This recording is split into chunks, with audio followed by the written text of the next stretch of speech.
ని మనము నేర్చుకుందాం.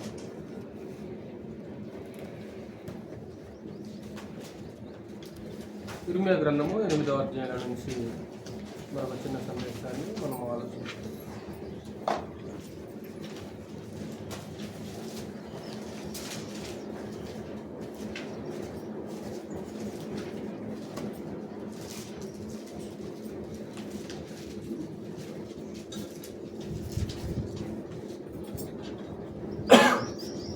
ఇందాక మనం చదివాం కదా,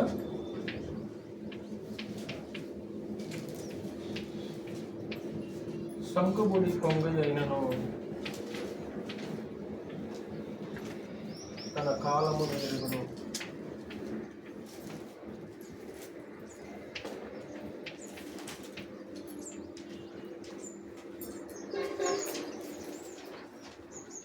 కొంగల ద్వారా దేవుడు మనతో మాట్లాడుతున్నాడు. కొంగలను చూసి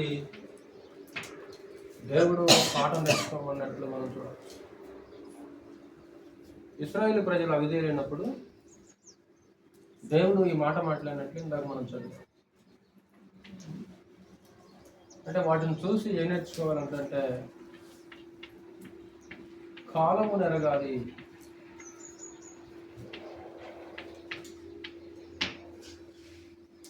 చదువు ఒకసారి మరలా మీకు తెలిసిన మాట. 8వ అధ్యాయము 7వ వచనం. ఇర్మియా గ్రంథము 8వ అధ్యాయము 7వ వచనం. ఆకాశమునికి ఎగురు సంకుబుడి కొంగ అయినను తన కాలము నెరుగును. తెల్ల గువ్వయు మంగళ కత్తి పిట్టయు ఓదె కొరుకును తాము రావలసిన కాలమును ఎరుగును. అయితే నా ప్రజలు యెహోవా న్యాయ విధిని ఎరుగరు. అంటే సంకుబుడి కొంగ అయినా తన కాలాన్ని ఎరుగుతుంది, కానీ ఓదె కొరుకును గువ్వయు మంగళ కత్తి పిట్టయు తన కాలాన్ని ఎరుగుతుంది, కానీ నా ప్రజలు మాత్రము నా న్యాయ విధిని ఏమాత్రం కూడా ఎరుగురు అని మాట్లాడటం మనం చూడవచ్చు. అంటే పక్షులు కాలాన్ని ఎరుగుతున్నాయి. పక్షులకి కాలం ఏంటో తెలుసు. పక్షులు కాలాన్ని బట్టి నడుస్తున్నాయి. పక్షులు కాలాన్ని బట్టి జీవించేస్తాయి. అంటే కాలాన్ని గ్రహించేస్తున్నాయి అవి. అంటే ఈ కాలంలో ఏం చేయాలి, ఈ సమయంలో నేను ఏం చేయాలి అనే విషయము పక్షులు గ్రహించి మసులుకున్నట్లు మనము చూడగలం. మీకు తెలుసా, మన భారతదేశానికి వచ్చిన అతిథులు అనే ఒక పేరు వస్తుంది అనమాట.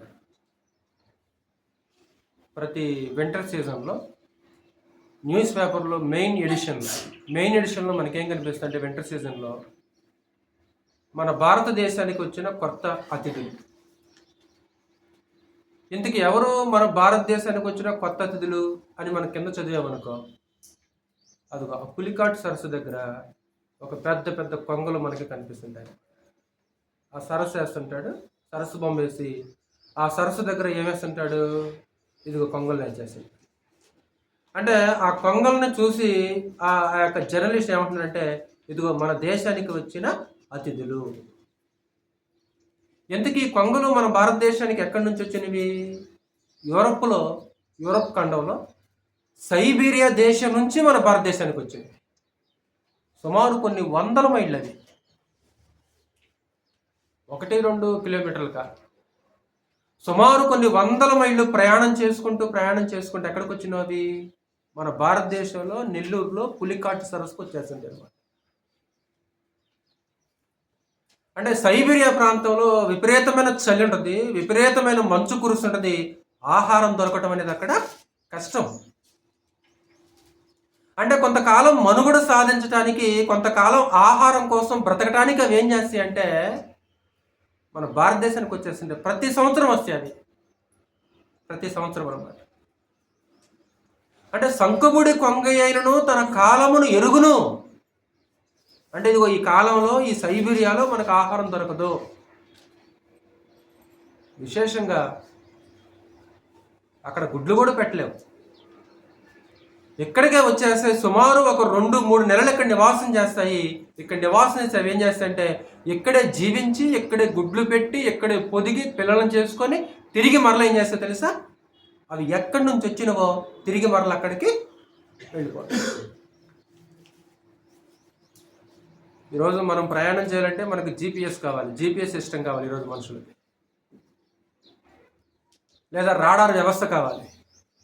విమానాలు ఇటు వెళ్ళిపోతున్నాయి, హెలికాప్టర్లు ఇటు వెళ్ళిపోతున్నాయి. అంటే ఒక మనిషి ఈరోజు ప్రయాణం చేయాలంటే అతనికి జీపీఎస్ కావాలి, రాడార్ కావాలి. ఇంతకీ కొంగలకే జీపీఎస్ ఉంది, ఏ రాడార్ ఉంది? అసలు ఎలా?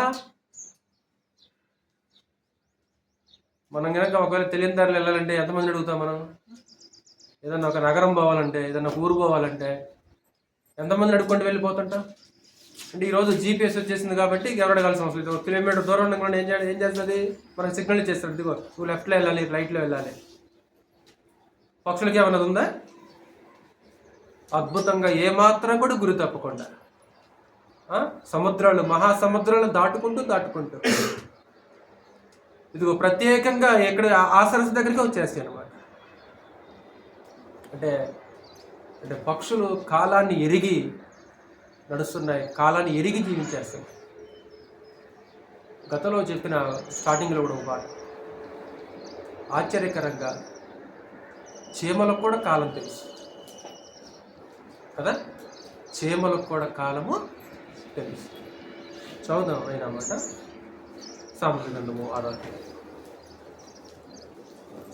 అంటే చీమలు కూడా కాలాన్ని ఎరిగి నడుస్తున్నవి, పనిచేస్తున్నవి. 6 నుంచి 8 వచ్చిన సామెతల గ్రంథము 6వ అధ్యాయము 6 నుంచి 8 వచ్చిన. సోమరి చీమల యొద్దకు వెళ్ళము, వాటి నడతలు కనిపెట్టి జ్ఞానము తెచ్చుకొనము. వాటికి న్యాయాధిపతి లేకున్నను, పై విచారణకర్త లేకున్నను, అధిపతి లేకున్నను, అవి వేసవి కాలమందు ఆహారము సిద్ధపరచుకున్నను, కోతకాలమందు, అంటే కాలాన్ని బట్టి పనిచేస్తున్న చీమల కూడా. ఇది వేసవి కాలం, ఇది కోతకాలం. అంటే ఈ కాలంలో ఏం చేయాలి, ఈ కాలంలో ఏం చేయాలి అనే విషయాన్ని చీమలు గ్రహించినవి, ఆకాశ పక్షులు గ్రహించినవి. కానీ ఈ కాలంలో మనమేం చేయాలి అనే విషయాన్ని నరుడు మాత్రం ఎరగట్లేదు అనమాట. ఏమంటాడు? ఉజ్జయ అవిధేయత చూపిస్తాడు కదా.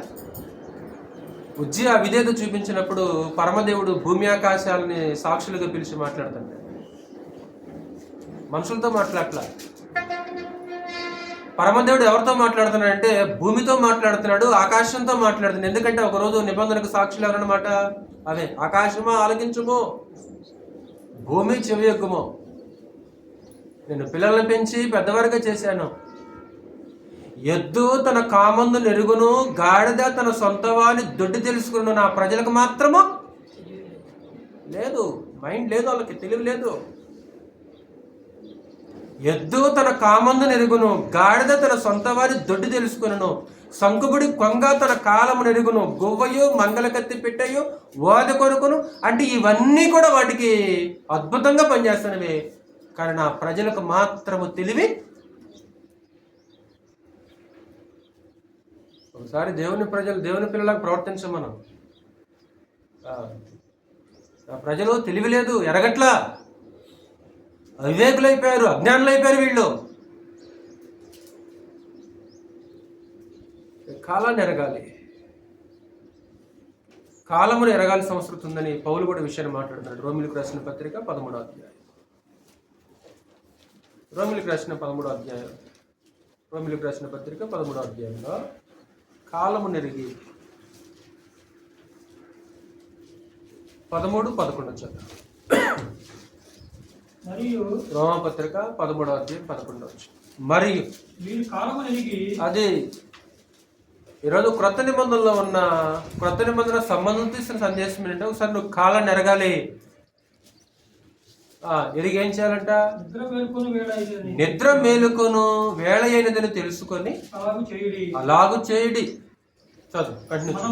మనము విశ్వాసులమైనప్పటికంటే ఇప్పుడు రక్షణ మనకు మరీ సమీపముగా ఉన్నది.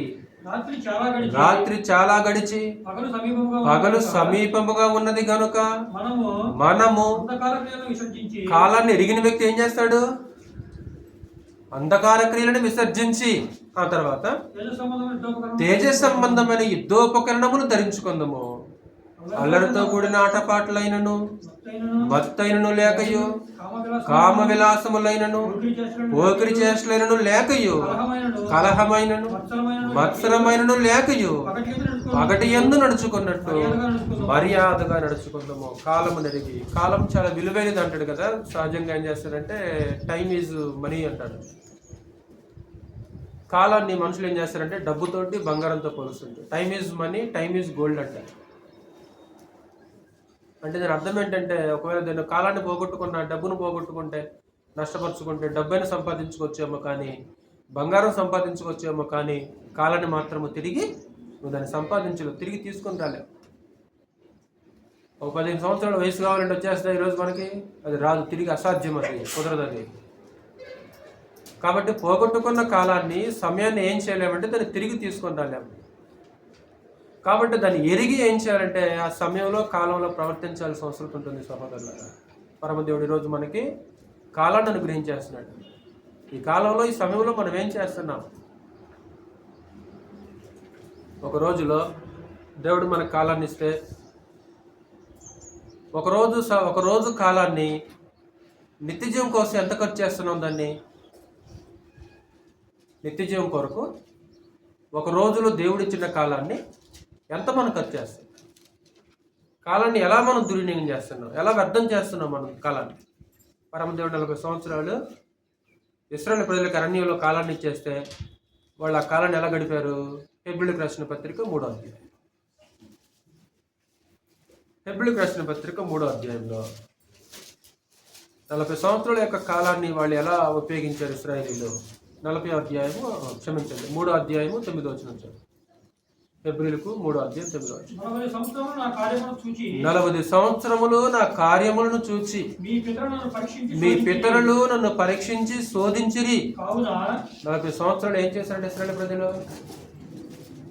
40 సంవత్సరాల కాలంలో ఇశ్రాయేలు ప్రజలు ఏం చేశారు? ఈరోజు మనం ఏం చేస్తున్నాం? కాలాన్ని, సమయాన్ని. ఈరోజు దేవుడు మనకిచ్చిన కాలం ఎంత? మనకిచ్చిన సంవత్సరాలు ఎంత?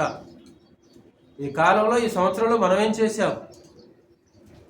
కాబట్టి దాన్ని వ్యర్థంగా గడపకుండా కాలాన్ని, దాన్ని సద్వినియోగం చేసుకోవాల్సిన అవసరం ఉంటుంది. కాబట్టి కాలాన్ని ఎరగాలి, కాలానికి తగ్గట్లు, సమయానికి తగ్గినట్లు ప్రవర్తించాల్సిన అవసరం ఉంది అనే విషయాన్ని కొంగలు చూసి నేర్చుకోవచ్చు అనేది గ్రంథం తేటగా మాట్లాడుతుంది.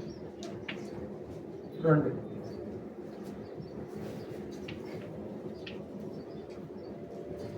సమూహముగా ఉండాలి.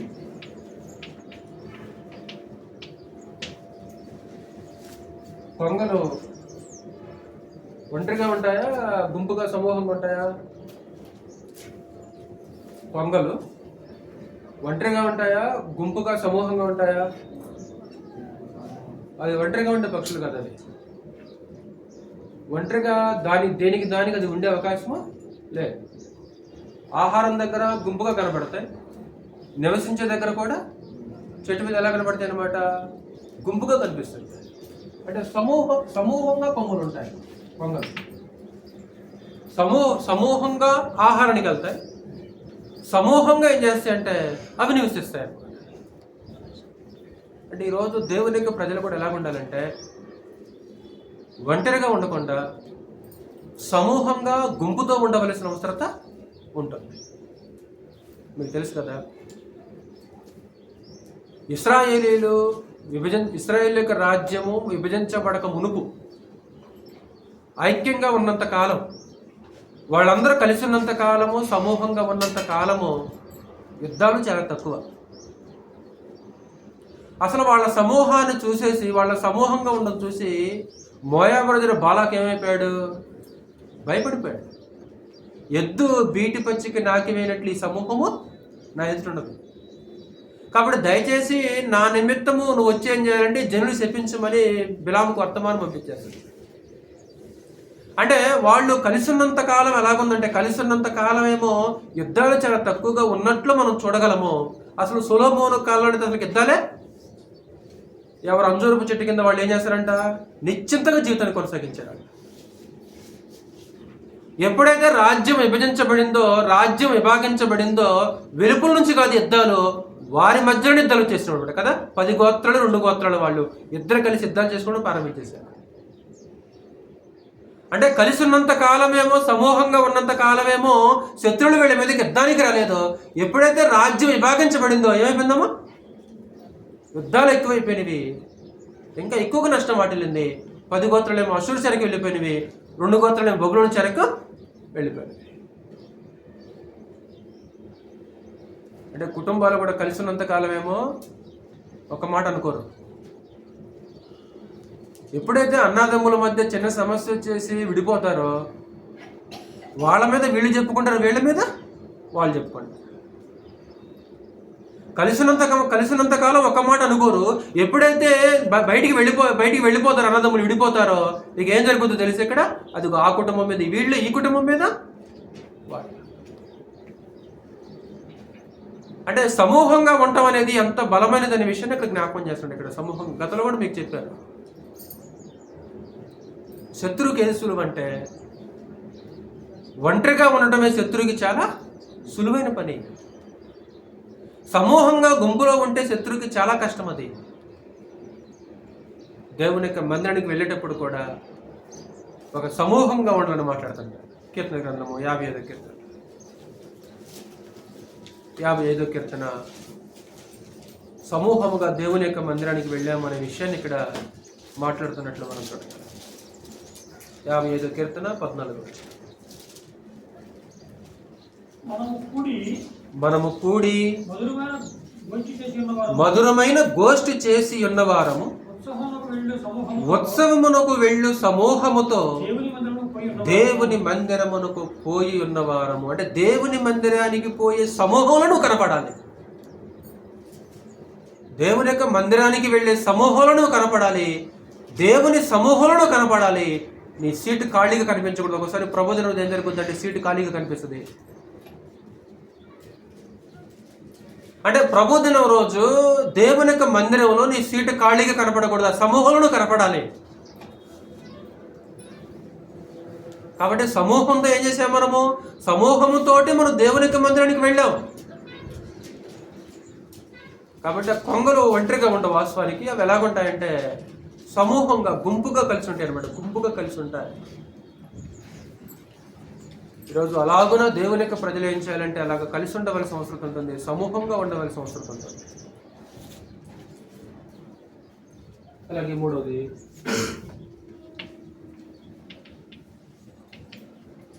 ప్రత్యేకంగా ఉండాలి.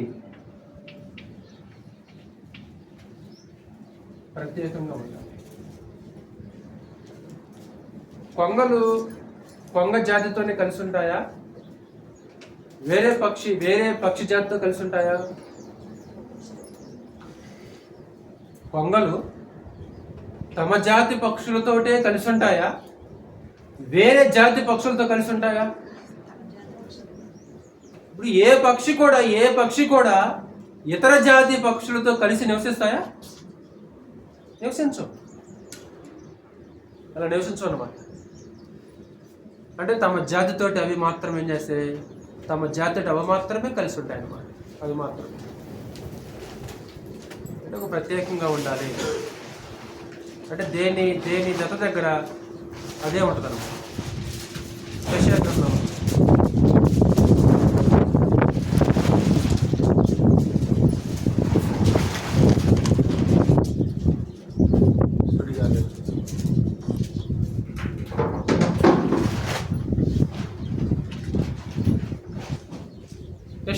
34వ అధ్యాయం.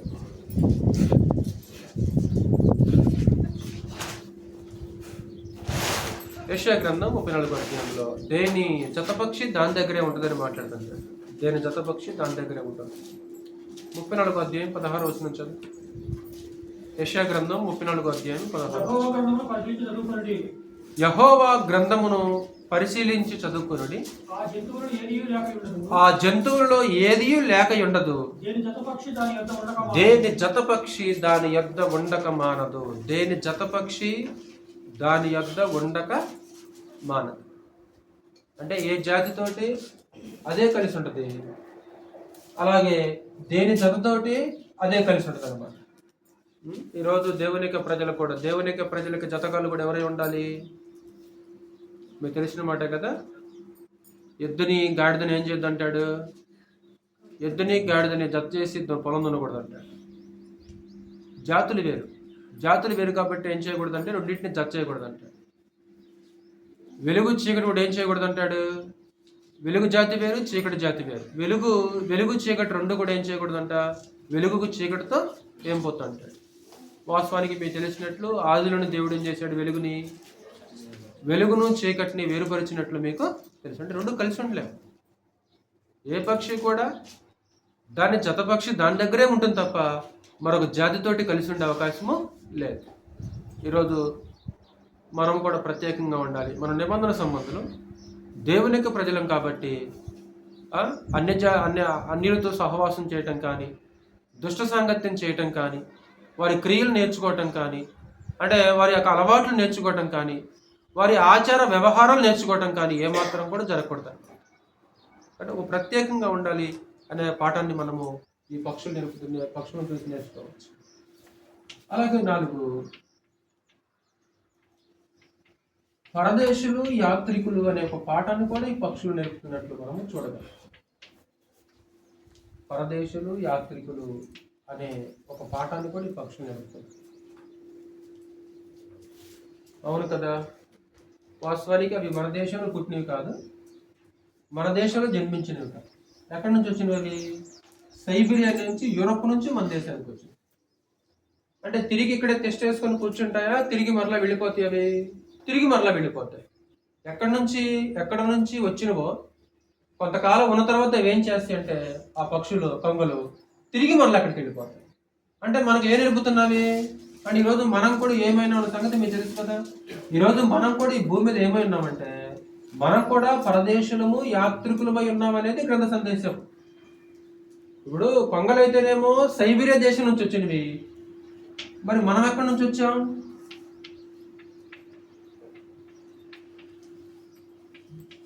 మనము ఎక్కడి నుండి వచ్చాము?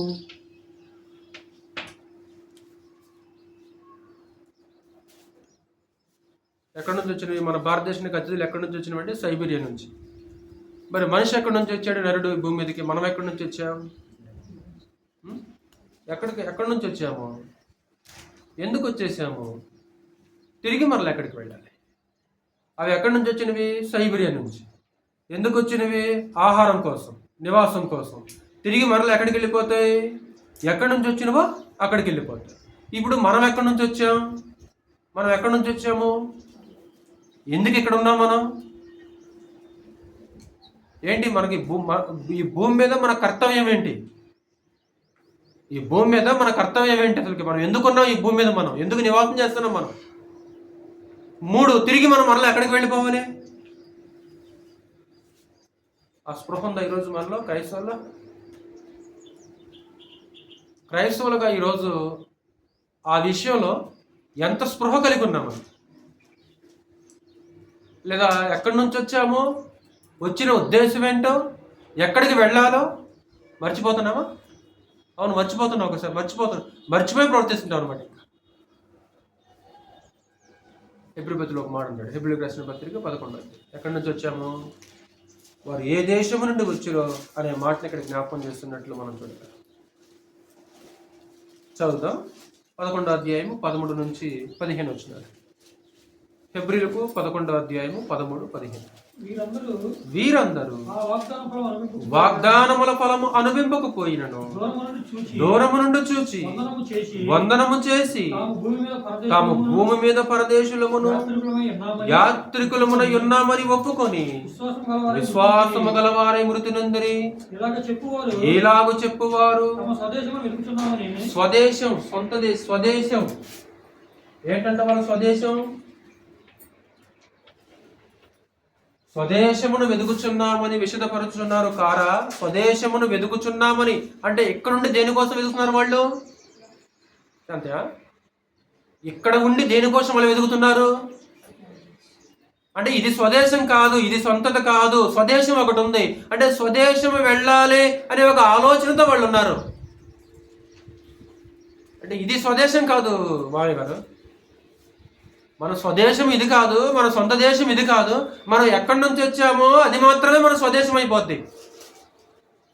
కాబట్టి అబ్రహాము, ఇస్సాకు, యాకోబుల గురించి మాట్లాడుతూ వాళ్ళు ఈ భూమి మీద ఎలాగున్నారంటే ఒక పరదేశికులుగా, యాత్రికులుగా ఉన్నారు. సొంతదైన ఆలోచన లేదు వాస్తవానికి. మీకు తెలుసు కదా, అబ్రహాముకి ఈ భూమి మీద సొంతం ఏముందనా శైలన్న గారు? అబ్రహాముకి ఈ భూమి మీద సొంతది ఏముంది? ఒకటి ఉంది, చెప్పాలి. అబ్రహాముకి ఈ భూమి మీద సొంతది ఏమున్నది? వెలపెట్టి కొనుక్కున్నాడు ఆయన వెలపెట్టి కొనుక్కున్నాడు. అది తప్ప ఆయనకంటూ సొంతది ఈ భూమి మీద ఏది కూడా లేదు. చెప్పాలి పురుషులు.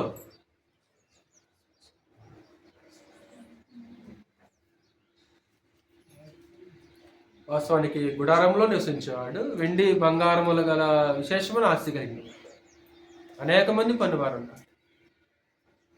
తనకంటూ సొంతది ఏదైనా ఉందంటే ఒకటి మాత్రమే ఉంది. తన పేర కూడా ఏమి లేవు. తనకంటూ సొంత ఏదైనా ఉందంటే అది ఒకటే, సమాధి. సమాధులు దొడ్డి మాత్రమే తన సొంతది. గుర్తుందా? శారాన్ని పాతి పెట్టడానికి హేతు కుమారుల దగ్గర ఏం చేశాడు ఆయన? వెండిని వెలిచ్చి కొనుక్కున్నాడు ఆయన. కాబట్టి తనకంటూ సొంత భూమి, సొంతదైన ఉందంటే అది సమాధులు దొడ్డి మాత్రమే సొంతదన్నమాట. నీకేమీ లేదయ్యా అంటే నాకు ఏమీ లేదు, ఎందుకంటే నీ భూమి మీద పరదేశిని, యాత్రికుని, నివసించేది గుడారంలో, కానీ ఆయన స్థితి మాత్రం మహారాజులాగా ఉన్నాడు. వాళ్ళు ఏమంటారు తెలుసా? నీవు మా మధ్యన ఎలాగున్నావు? నువ్వు మా మధ్యన మహారాజులా ఉన్నావు. నివసించేది ఎక్కడ మరి అంటే గుడారంలో నివసించే వ్యక్తి ప్రజల మధ్య ఎలా జీవిస్తున్నాడు? ఒక మహారాజులో జీవిస్తున్నాడు. నీవు మా మధ్య మహారాజులో ఉన్నావు. నువ్వు ఉచితంగా ఇస్తాను, ఆ భూమి తీసుకో, నీకంటే నేను ఉచితంగా ఇచ్చేస్తాను, నాకు అక్కర్లేదు నీ ఉచితం. నా భార్యని పాతి పెట్టడానికి నేను ఏం చేస్తానంటే నాకు ఆ భూమి కావాలి నాకు. అక్కడనే అబ్రహాము, అక్కడనే శారా, అక్కడనే రెబక, అక్కడనే ఇస్సాకు, అక్కడనే యాకోబు. ప్రత్యేకంగా వారికి అంటే వాళ్ళు ఏం చేశారంటే ఈ భూమి మీద బ్రతికినంత కాలం కూడా స్వదేశాన్ని వెతుకుతున్నారు. వాళ్ళు స్వదేశాన్ని వెతుకుతున్నారు. ఈరోజు నిజంగా ఆ దృష్టి అనేది ఈరోజు ఇక్కడ కూర్చున్న మనలో ఉందారా? ఏం వెతుకుతున్నావు ఇక్కడ ఈ భూమి మీద? మామయ్య గారు, ఏం వెతుకుతున్నావు ఈ భూమి మీద? నిజంగా మన మన మన గుండెల మీద చేసుకొని, మన హృదయం మీద చేసుకొని నిజంగా ఈ భూమి మీద నేను ఏం వెతుకుతున్నాను? అసలు ఎందుకు నువ్వెవరివే? నువ్వు యాత్రికుడివి. నువ్వెవరవంటే నువ్వు పరదేశివి. పరదేశం ఏం చేయాలా? ఏ దేశం నుంచి వచ్చాడో ఆ దేశం వెళ్ళాలి అనే కుతూహలం కలిగి ఉండాలి. ఎక్కడి నుంచి వచ్చి అక్కడికి వెళ్ళాలి కదా. మర్చిపోయావేమన్నా? చదువు కింద 16వ వచనంలో కూడా 15 చదువు. వారు ఏ దేశము నుండి వచ్చిరో ఆ దేశమును జ్ఞాపకమందుంచుకున్న ఎడల మరలా వెళ్ళుటకు. మర్చిపోతే ఎలా వెళ్తావు? నువ్వు మర్చిపోతే వెళ్ళలేవు. ఇక్కడికి వచ్చేసారు, ఒకళ్ళు ఇల్లు మర్చిపోయారు, ఎలా ఎక్కడికి వెళ్తారో? దేశం మీద తిరిగిపోతుంటారు, ఊళ్ళు తిరుగుతుంటారు. కొంతమంది పిల్లలు ఏం చేస్తారంటే తప్పిపోతారు. పిల్లలు తప్పిపోయినప్పుడు ఏం చేస్తారంటే వాళ్ళకి తెలియదు, ఏ మార్గం నుంచి వచ్చారో తెలియదు, వాళ్ళ ఇల్లు తెలియదు, వాళ్ళ ఊరు తెలియదు. ఏం చేస్తారు? పిల్లప్పుడు ఏం చేస్తుంటారు? తిరుగుతుంటారు. ఇక ప్రభువైన యేసు వారు కూడా ఆ విషయం జ్ఞాపకం. యోహాను సువార్త 13వ అధ్యాయంలో ఆయన ఎక్కడి నుంచి వచ్చాడో, ఎక్కడికి వెళ్ళాలో అనే స్పృహ ఆనాటి విశ్వాసుల్లో ఉంది. ప్రభుని యేసులో కూడా ఆ స్పృహ కలిగి ఉన్నాడు. కానీ విచిత్రంగా ఈరోజు క్రైస్తవులకు ఆ స్పృహ ఉందో లేదో, ఎక్కడి నుంచి వచ్చామో తిరిగి ఎక్కడికి వెళ్ళాలో అనే స్పృహలో మనం ఉన్నామా? ఒకవేళ స్పృహ లేకపోతే ఒక్కసారి ఆకాశానికి ఎగిరే శంకుపుడి కొంగను చూడు. ఒకళ్ళు మర్చిపోయావేమో, ఒకసారి ఆకాశానికి ఎగిరే ఆ శంకుపుడి కొంగ, గువ్వ, మంగళగత్తి పెట్టని చూసి పాట నేర్చుకో. సైబీరియా నుంచి వస్తాయి, సుమారు ఒక 3 నెలలు నివాసం చేస్తాయి, తిరిగి మరలా వెళ్ళిపోతాయి. మరి నువ్వెక్కడి నుంచి వచ్చావు? ఎక్కడికి వెళ్ళాలి మనం? ఎక్కడికి వెళ్ళాలని ఒక ఆలోచన 13వ అధ్యాయం 1వ వచనం నుంచి. యోహాను సువార్త 13వ అధ్యాయం 1వ వచనం. తాను ఈ లోకము నుండి తండ్రి యొద్దకు వెళ్ళవలసిన గడియ వచ్చినని యేసు పస్కా పండుగకు ముందే ఎరిగినవాడై ఎక్కడికి వెళ్ళాలని? నేను ఈ లోకాన్ని విడిచిపెట్టి ఈ లోకంలో నుంచి తండ్రి దగ్గరకు వెళ్ళాలి, తండ్రి దగ్గరికి వెళ్ళాలి నేను. ఉందా సహోదరులారా ఈరోజు ఆలోచన ఉందా నీలో నాలో? ఎక్కడికి వెళ్ళాలని ఈరోజు మనం? కింద 3వ వచనం కూడా చదువు. అక్కడనే తండ్రి తన చేతికి సమస్తము అప్పగించిననియు, తాను దేవుని యొద్ద నుండి బయలుదేరి వచ్చిననియు, దేవుని యొద్దకు వెళ్ళవలసి ఉన్నదనియు యేసు ఎరిగి. ఇందాకేమన్నా 15వ వచనంలో, వారు ఏ దేశము నుండి వచ్చారో ఆ దేశమును జ్ఞాపకముందుంచుకున్న ఎడల మర్చిపోయాం. ఏమైపోయామంటే మర్చిపోయాం అన్నమాట. ఈరోజు బైబిల్ క్లాస్ అనే సంగతి మర్చిపోయాడు. మర్చిపోయా అంటాడు. బైబిల్ క్లాస్ అనే సంగతి కూడా మర్చిపోయా? ఏం గుర్తుండదు? ఏం జ్ఞాపకం ఉంటుంది? ఏం జ్ఞాపకం ఉంటుంది మనకి? లౌకిక సంబంధమైన విషయాలు అయితే చాలా జ్ఞాపకాలు ఉంటాయి మనకి. లౌకిక సంబంధమైన విషయాలు అయితే మర్చిపోం, జ్ఞాపకాలు ఉంటాయి. కానీ నువ్వు ఎక్కడి నుంచి వచ్చావనే సంగతి మర్చిపోతే ఎలాగ? ఎక్కడికి వెళ్ళిపోతావు మరి మర్చిపోతే? కాబట్టి మనం ఈ భూమి మీద ఏమై ఉన్నామంటే పరదేశులము, యాత్రికులు అనే విషయాన్ని జ్ఞాపకం చేస్తున్నాడు. ఎందుకున్నాం ఇక్కడ?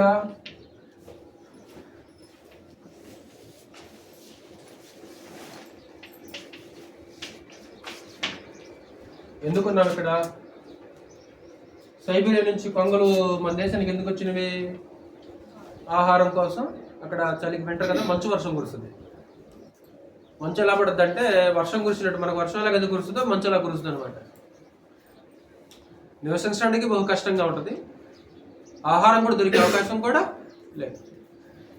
కాబట్టి ఇండియా వెళ్దాం. ఇండియా వెళ్తే పులికాట్ సరస్సులో మనకి సమృద్ధిగా ఆహారం దొరుకుతుంది. అక్కడ గుడ్లు పెట్టడానికి, అలాగే పిల్లల్ని పెంచడానికి చాలా బాగా అనువైన ప్రదేశం అది. అంటే ఆ కొంగలు అక్కడి నుంచి ఇక్కడికి ఎందుకు వచ్చినవి? ఆహారం కోసం, నివాసం కోసం వచ్చినవి. మరి మనం ఎందుకున్నాం ఇక్కడ? ఎందుకు వచ్చాము ఇక్కడికి? ఎందుకున్నాం ఇక్కడ? ఈరోజు మనం ఎందుకున్నామంటే సహోదరులారా, మీకు తెలిసినట్లు ఎక్కడి నుంచి వచ్చామో అక్కడికి వెళ్ళటానికి సిద్ధపాటు కలిగి ఉండడానికి మాత్రమే మనం బ్రతుకున్నాం అన్నమాట. కేవలం సిద్ధపాటు కలిగి ఉండటానికి మాత్రమే బ్రతుకున్నాం మనం. అక్కడ వెళ్ళటానికి ఈరోజు మనలో సిద్ధపాటు కలిగి ఉండాలి. లూకాసు వార్త 12వ అధ్యాయంలో మీరు సిద్ధంగా ఉండని సందేశాన్ని ప్రభువుని స్మరిస్తున్నట్లు మనం చూడాలి. లూకాసు వార్త 12వ అధ్యాయం 40వ వచనం నుంచి. మీరు అనుకొనని గడియలో మనుష్య కుమారుడు వచ్చును గనుక మీరును సిద్ధముగా ఉండండి. కాబట్టి ఏం చేయాలి? ఇక్కడ ఏం చేయాలంటే సిద్ధపాటు కలిగి ఉండాలి. ఎక్కడి నుంచి వచ్చామో అక్కడికి వెళ్ళటానికి మనలో సిద్ధపాటు కలిగి ఉండాలి. మీకు తెలిసిన ఒక ఉపమానం ఉంది కదా, 10 మంది కన్యకులు పెండ్లి కుమారుడు రావడం ఆలస్యం చేశారు. ఆలస్యంలో 5గురు ఏం చేశారు? పిల్లరా,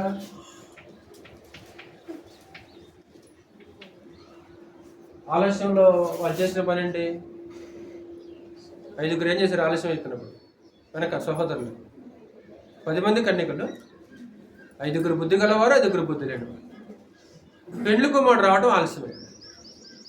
ఈ గ్యాప్లో వాళ్ళు ఏం చేశారు?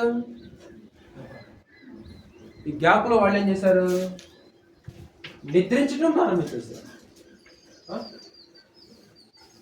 సిద్ధపాటు కలిగి ఉండే విషయం నిర్లక్ష్యం చూపించారు.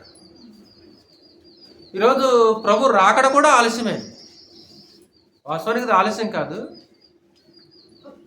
ఈ గ్యాప్లో మనం ఏం చేస్తున్నాం? ఈ ఆలస్యంలో మనం ఏం చేస్తున్నాం? ఈ ఆలస్యంలో మనం ఏం చేస్తున్నామంటే లోకంలో ఉన్న వాటిని సంపాదించడానికి మనం ఏం చేస్తున్నామమ్మా? మన ప్రయాస ఇక్కడ అన్నమాట. అక్కడ పెండ్లి కుమారుడు ఆలస్యం చేస్తే ఆలస్యంలో వాళ్ళు ఏం చేశారంటే కునికి నిద్రించుచుండరి. ఈరోజు కొంచెం ఆలస్యమైంది అనుకో, ఒకవేళ ప్రభువు అక్కడ ఆలస్యమైంది అనుకో, ఈ ఆలస్యంలో మనం ఏం చేయాలి? ఈ ఆలస్యం కూడా ఎందుకంటే ఈ ఆలస్యంలో కూడా ఒక దైవికమైన ఉద్దేశం ఉంది, తెలుసు కదా మీకు. ఆలస్యం వెనక కూడా ఒక దైవికమైన కారణం ఉంది. అనుకోకుండా అలా అనాలోచనగా ఆయన ఆలస్యం చేయట్లేదు. ఏంటి కారణం మీకు తెలుసు. ఎవడను నశింపవాలని ఇచ్చేపక అందరూ మారుమనసు పొందవాలని ఒక దైవికమైన ఉద్దేశం ఉంది అందులో. కాబట్టి సంకుబుడి కొంగకెళ్ళి చూపిస్తున్నాడు పరమదేవుడు మనల్ని. ఏంటంటే అది అవి పరదేశులు యాత్రికులు. ఈరోజు మనం కూడా పరదేశులు యాత్రికులు. ఎక్కడి నుంచి వచ్చాం? మనకి ఇక్కడేం పని? మనకి ఇక్కడేం పని? మన కర్తవ్యం ఏంటి? మనకేం పని ఇక్కడ? ఈ భూమి మీద మనకేం పని? ఏం పని అంటే దేవుని యొక్క రాజ్యం కొరకు సిద్ధపాటు కలిగి ఉండడం ఒక ప్రాముఖ్యమైన పని. ఎక్కడికి వెళ్ళాలి మరలా?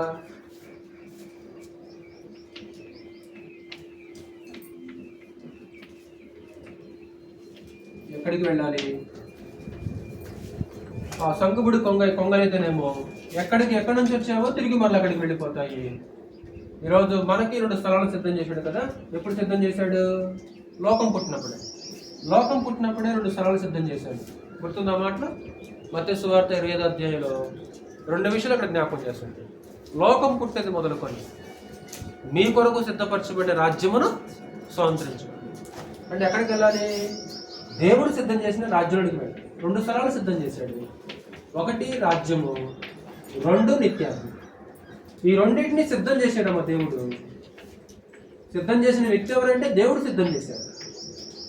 కాబట్టి యాత్ర ముగించుకొని, ఈ భూమి మీద యాత్ర ముగించుకొని ఇదిగో ఈ 2 స్థలాలకి వెళ్ళిపోవాల్సిన అవసరం ఉంటుంది. ఎవరైతే సిద్ధపాటు కలిగి ఉంటారో వాళ్ళు నిత్యరాజ్యానికి వెళ్ళిపోతుంటారు. ఎవరైతే అపవాదిక సంబంధులుగా బ్రతుకుతుంటారో వాళ్ళు నిత్యరాజ్యానికి వెళ్ళిపోతుంటారు. అవి తిరిగి ఎక్కడి నుంచి వచ్చినవో అక్కడికి వెళ్ళిపోతాయి. ఈరోజు మనం ఎక్కడికి వెళ్ళాలంటే అదిగో దేవుడు సిద్ధం చేసిన రాజ్యానికి వెళ్ళిపోవాలి. మనం చేర్చడానికి పరమ తండ్రి ఎదురు చూస్తున్నాడు. ఇంకా తండ్రి దగ్గరకు పిల్లలు రావాలని తండ్రి ఎదురు చూస్తున్నాడు. వాస్తవానికి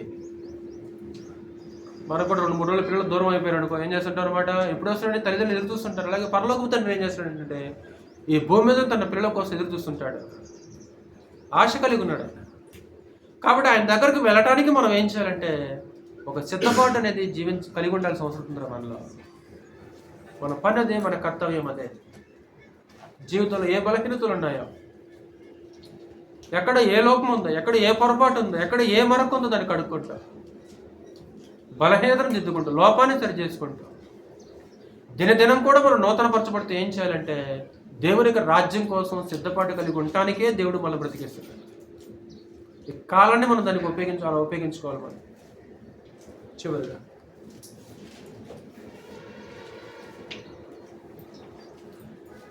సంపాదించినవి వెంట తీసుకెళ్ళాలి.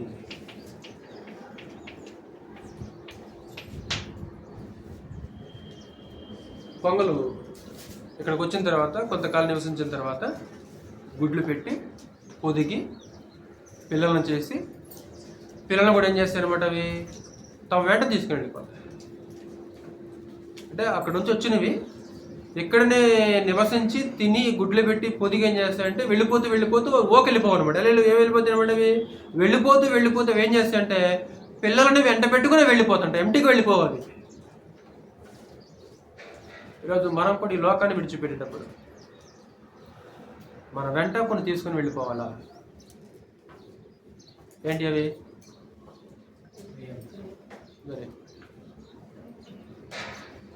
ఏమైనా ఉన్నాయంటే క్రియలు మాత్రమే. నిజమే ఏమంటాడు? నిజమే, వారు తమ ప్రయాసములు మన విశ్రాంతి పొందుదురు, వారి క్రియలు వారి వెంట వెళ్ళుచున్నవి. చదువుతాం మీకు తెలిసిన వాళ్ళు. ప్రకటన గ్రంథం 14. ఈ లోకాన్ని విడిచిపెట్టేటప్పుడు మనం వెంట తీసుకెళ్లాల్సింది ఏంటంటే మన క్రియలు మాత్రమే, మన సత్క్రియలు మాత్రమే, మనం చేసే క్రియలు మాత్రమే మనం వెంటాల్సింది. చదువు అన్నమాట 14:13. 14:13. అంతటా ఇప్పటి నుండి ప్రభువునందు మృతునందు మృతులు ధన్యులని వ్రాయమని పరలోకము నుండి ఒక స్వరము చెప్పగా వింటిని. నిజమే, వారు తమ ప్రయాసములు మాని విశ్రాంతి పొందుదురు. వారి క్రియలు వారి వెంట పోవునని ఆత్మ చెప్పుచున్నాడు. వారి క్రియలు వారి వెంట పోతాయి. అంటే మనం చనిపోతే మన వెంట వచ్చేయండి అమ్మా, భౌతికమైనది, లోక సంబంధమైనది ఏది రాదు. అది కట్టుకున్న భార్య కానీ, భర్త కానీ, పిల్లలు కానీ, మనం సంపాదించిన సొత్తు కానీ ఏది మన వెంట రాదు. మన వెంట వచ్చేది ఏంటంటే క్రియలు మాత్రమే. కావున ఈరోజు మనం ఏం చేయాలంటే ఆ క్రియలు చేయడానికి రెడీగా సిద్ధపాటు కలిగి ఉండాల్సిన అవసరం ఉంటుంది. ఇక్కడ మనం ఈ భూనివాసకాలలో ఏ సత్క్రియలు చేస్తామో ఆ క్రియలు అద్భుతంగా మన వెంట వస్తాయి.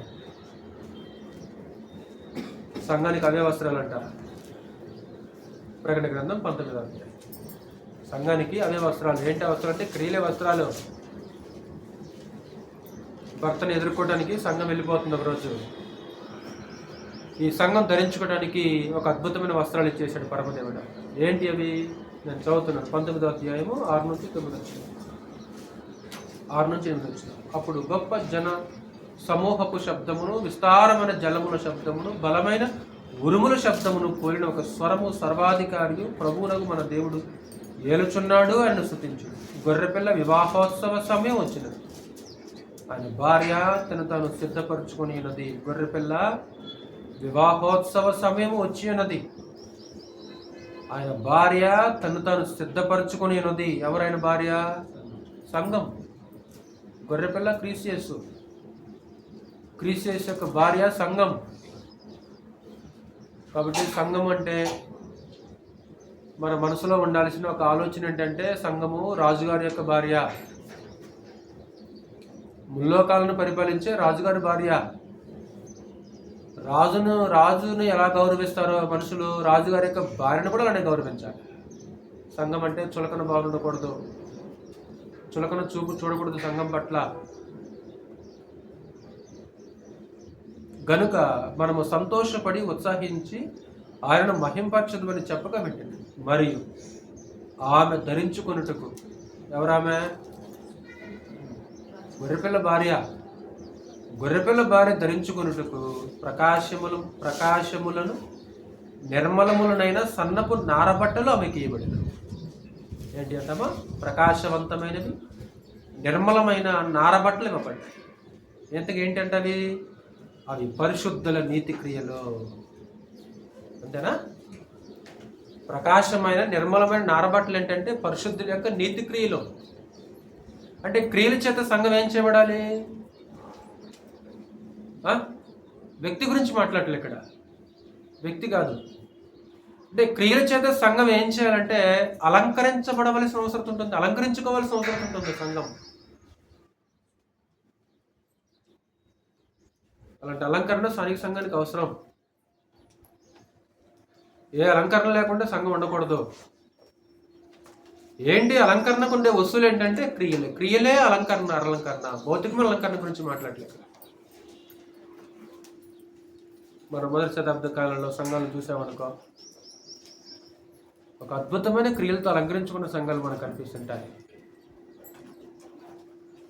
ఈరోజు ప్రతి స్థానిక సంఘం కూడా ఏం చేయాలంటే అలా క్రియల చేత ఏం చేయాలంటే అలంకరించుకోవాల్సిన అవసరం ఉంది. పెండ్లి కుమార్తె ఎలా అలంకరించుంటుంది? పెండ్లి కుమార్తె పెళ్లి నిశ్చయమైంది కదా, పెళ్లి 10 రోజుల దాకా ఏం చేస్తుంటారు? పెండ్లి కుమార్తెని నార్మల్గా రోజులాగా ఉండేలాగా ఉంటుంది. అమ్మ పెళ్లి కుమార్తె అలా ఉండదు, స్పెషల్గా ఉంటుంది. అలా పెండ్లి కుమార్తె అలంకరించుకున్నట్లు తన భర్త కొరకు అలంకరింపబడిన పెండ్లి కుమార్తె వలె స్థానిక సంఘం ఏం చేయాలంటే అలాంటి క్రియల చేత అలంకరించుకోవాల్సి ఉంటుంది. ఏంటి అంటే ఆ పరిశుద్ధుల యొక్క నీతి క్రియల సత్క్రియలు అంటాడు. కాబట్టి ఆకాశ పక్షులు కూడా మనుషులకి పాఠాలు ఒక విశేషంగా నేర్పుతున్నట్లు మనం చూడవచ్చు. నేను ముగింపు చేస్తున్నాను. సంకుబుడి కొంగైన తన కాలం అంటారు. అంటే కాలం ఎరగాలి, వాటికి తెలుసు ఏ కాలంలో ఎక్కడికి వెళ్ళాలి, ఎక్కడ ఆహారం దొరుకుతుంది, ఎక్కడ నివసించగలరు. ఈరోజు మనం కూడా కాలమును ఎరిగి ప్రవర్తించాల్సిన అవసరం ఉంది. దేవుడు మనకి ఇస్తున్న కాలాన్ని 40 సంవత్సరాలు ఇస్రాయేల్ ప్రజలకు ఇస్తే 40 సంవత్సరాలు ఇస్రాయేల్ ప్రజలు ఏం చేశారు? ఈరోజు దేవుడు మనకిచ్చే కాలంలో ఈ సమయంలో మనం ఏం చేస్తున్నాం? ఫస్ట్లో ఒక మాట ఉన్నా కదా, ఒక రోజులో 24 గంటలు కదా. నిత్య జీవం కోసం ఎంత ఖర్చు చేస్తాం? 24 గంటలు 24 గంటల సమయాన్ని నిత్య జీవం కొరకు ఎంత ఖర్చు చేస్తున్నాం? 24 గంటలు లోకంలో ఉన్న వాటిని సంపాదించడానికి ఖర్చు చేస్తున్నావా? నిత్యరాజ్యం కోసం ఖర్చు చేస్తున్నావు గంటని అనే 24 గంటలో ఒక గంటని నేనేం చేస్తున్నానంటే నిత్య జీవం కోసం ఖర్చు చేస్తాను. లేదనే నేను రోజుకు 2 గంటలు ఖర్చు చేస్తున్నాను. ఉందా? ఆలోచన ఉందా? అంటే ఈరోజు ఈ సమయాన్ని మనం ఏం చేయాలంటే, ఈ కాలాన్ని ఏం చేయాలంటే నిత్య జీవం కోసం ఖర్చు చేయాలి. దాని కొరకు సిద్ధపడటానికి ఖర్చు చేయాలి. అలా కాకుండా 24 గంటల సమయాన్ని లోకం కోసమే ఖర్చు పెడుతుంటే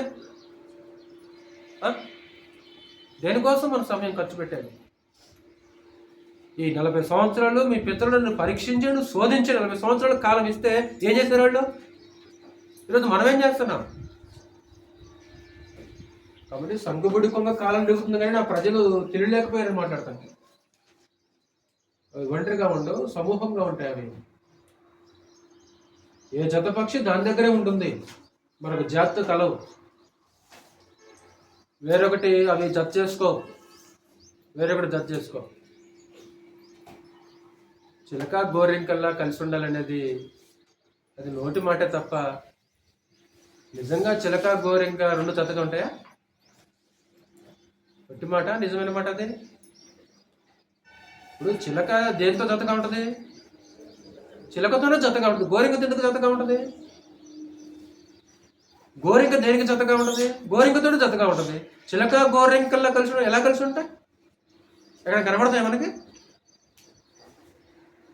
అంటే దేని జతపక్షి దాని దగ్గరే ఉంటుంది, మరొక జాతితో కలవదవి. ఈరోజు దేవుని యొక్క ప్రజలు కూడా మనం కూడా ఏం చేయాలి? ప్రత్యేకంగా మన జతగాళ్ళు ఎవరు? మన జతగాళ్ళు ఎవరంటే పరిశుద్ధులే మన జతగాళ్ళు, దేవుని యొక్క ప్రజలే మన జతగాళ్ళు, విశ్వాసంతో ఉన్నవాళ్లే మన జతగాళ్ళు, దేవుని యొక్క వాక్యం విన్నవాళ్లే మన జతగాళ్ళు అన్నమాట. వాళ్ళతోటి మనం కలిసి ఉండాలి. మన పరదేశులము యాత్రికులు మన విషయాన్ని కూడా ఇది ఈ పక్షులను చూసి మనం నేర్చుకోవచ్చు. మనం ఎక్కడి నుంచి వచ్చామో అనే విషయాన్ని గ్రంథం మాట్లాడుతుంది. ఎందుకు ఇక్కడ ఉన్నామో ఒక ఉద్దేశం ఉంది, ఒక పని కొరకు ఉన్నాం. మనము తిరిగి మనం ఎక్కడికి మరలా వెళ్ళాలి? ఆ స్పృహ మనలో ఉండాలి, మర్చిపోకూడదు దయచేసి. అది జ్ఞాపకంలో ఉంచుకోవాలి. చివరిగా అవి వచ్చి ఏం చేస్తాయంటే తిరిగి వెళ్ళిపోయేటప్పుడు పిల్లలు తీసుకుని వెళ్ళిపోతాయి. వచ్చినప్పుడు ఎంటీగా వస్తాయి, వెళ్ళేటప్పుడు పిల్లలు తీసుకెళ్ళిపోతాయి. ఒకవేళ భౌతికమైన మనం ఏం తీసుకెళ్ళాం, కానీ మన వెంట వచ్చేది ఏముందంటే మన క్రియలు మన వెంట వచ్చేస్తుంటాయి అనమాట. మనం సంపాదించుకుంది ఏంటంటారా? మనం సంపాదించుకుంది మన క్రియలే. సంపాదించుకున్న ప్రతిదీ మన వెంట వచ్చేస్తుంటుంది. అది భౌతికమైన సంపాదన కదా, అది ఆత్మ సంబంధమైన సంపాదన. ఎందుకంటే ఆ క్రియలకి ప్రభు నేను ఒకరోజు జీతం వేస్తాడు. ఇదిగో నేను త్వరగా వచ్చున్నాను, ప్రతి వానికి వారి మన క్రియ చొప్పున జీతం సిద్ధపరచని మాట్లాడుతాను. కాబట్టి క్రియలే మనకు నిత్య రాజ్యంలో ప్రతిఫలం. కాబట్టి దేవుని మీద విశ్వాసం ఉంచిన వాళ్ళు ఏం చేయమన్నాడు? శ్రద్ధగా దేవుని మీద విశ్వాసం ఉంచిన వారు శ్రద్ధగా క్రియలు చేయాలంట. పరిశుద్ధులు ఇంటికి వచ్చిన, లేకుంటే దేవుని యొక్క మందిరంలో కానీ, దేవుడు నివసించే సంఘంలో కానీ, స్వార్థ పరిచర్యలో కానీ, ప్రతిదీ ఏం చేయాలంటే క్రియ చేసే అవకాశం వచ్చినప్పుడు ఏం చేయాలంటే వెనకడకుండా ఒక క్రియలో మనం పార్టిసిపేట్ కావాలి, పాలువారం కావాలి. ఒకవేళ పరిచర్య ఉందా, పరిచర్యలో పాలు పొందాలి. లేకుంటే సువార్త ప్రకటన ఉందా, సువార్త ప్రకటనలో మనం పాలువారం. క్రియలు కనపడాలి. ఎంటీగా ఉండకూడదు. మనం ఎంటీగా ఉండకూడదు. ఏం చేసాం మనం? ఏం క్రియలు చేసాం? ఏం పని చేసాం? ఇప్పుడు పని చేస్తేనే జీతమా, పని చేయకపోయినా జీతమా? జీతం ఊరకనే జీతం ఇస్తారు ఎవరన్నా? పరమదేవుడు కూడా ఊరకనే జీతం ఎవరికి ఇవ్వడు. పని చేస్తేనే జీతం ఇస్తాడు ఆయన, క్రియలు చేస్తేనే జీతం, క్రియలు కనపడితేనే, పని కనపడితేనే జీతం ఇస్తాడు. అందుకే ప్రతి వాని పని ఆ రోజు ఏం చేయబడుతుంది అంటాడు, ప్రతి వాని పని ఆ రోజు తేటపరచబడుద్ది. ఒకరోజు జీతం ఇస్తాడు, పని చూస్తాడు ఆయన, పని చూసి జీతం ఇస్తాడు ఆయన. ఒకవేళ పని సరిగా లేదనుకో జీతం ఇవ్వడు ఆయన. కేవలం ఆరాధన మాత్రమే కాకుండా మనం ఏం చేయాలంటే సమయోచితంగా సమయం వచ్చినప్పుడు మనం ఏం చేయాలంటే క్రియలు చేసుకుంటూ వెళ్ళిపోవాల్సిన అవసరత ఉంటుంది.